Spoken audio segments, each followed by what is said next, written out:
खबर आपको दें कि वर्ल्ड कप में शिरकत के बाद कौमी टीम के कप्तान बाबर आजम लाहौर पहुंच गए। पाकिस्तानी टीम के मैनेजर और क्रिकेट बोर्ड के अमले के दीगर अरकान भी बाबर आजम के हमरा वतन वापस पहुंचे। मजीद जान लेते हैं डॉन न्यूज़ के नुमाइंदे गुलाम मुर्तजा से।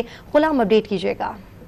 जी, पाकिस्तान क्रिकेट टीम के कप्तान बाबर आजम और स्पोर्ट स्टाफ निजी एयरलाइन के जरिए दुबई से लाहौर पहुंचे हैं और एयरपोर्ट पर जैसे ही बाबर आजम और स्पोर्ट स्टाफ पहुंचा तो बाबर आजम के हक में पाकिस्तान जिंदाबाद के नारे लगाए गए और मदाहों ने बाबर आजम के साथ सेल्फियां भी बनाई और खिलाड़ियों और टीम मैनेजमेंट को वेलकम करने के लिए उनके अहले खाना भी एयरपोर्ट पर मौजूद थे, जबकि सख्त सिक्योरिटी के अमले ने बाबर आजम को उनकी गाड़ी तक पहुंचाया। इसी तरह जो दीगर खिलाड़ी हैं वो भी अपने जो मुतलका शहरों में पहुंच रहे हैं। इसी जो सियालकोट में अब्दुल्ला शफीक और उसामा मीर पहुंचेंगे और इस्लामाबाद और पेशावर से ताल्लुक रखने वाले जो खिलाड़ी हैं वो इस्लामाबाद एयरपोर्ट पहुंचेंगे, जबकि जो कराची से और सिंध से ताल्लुक रखने वाले खिलाड़ी हैं वो कराची एयरपोर्ट पर पहुंचेंगे और उनके जो मुतलका एयरपोर्ट पर पहुंचने के हवाले से जो पाकिस्तान क्रिकेट बोर्ड की जानिब से एडवाइजरी जारी की गई थी।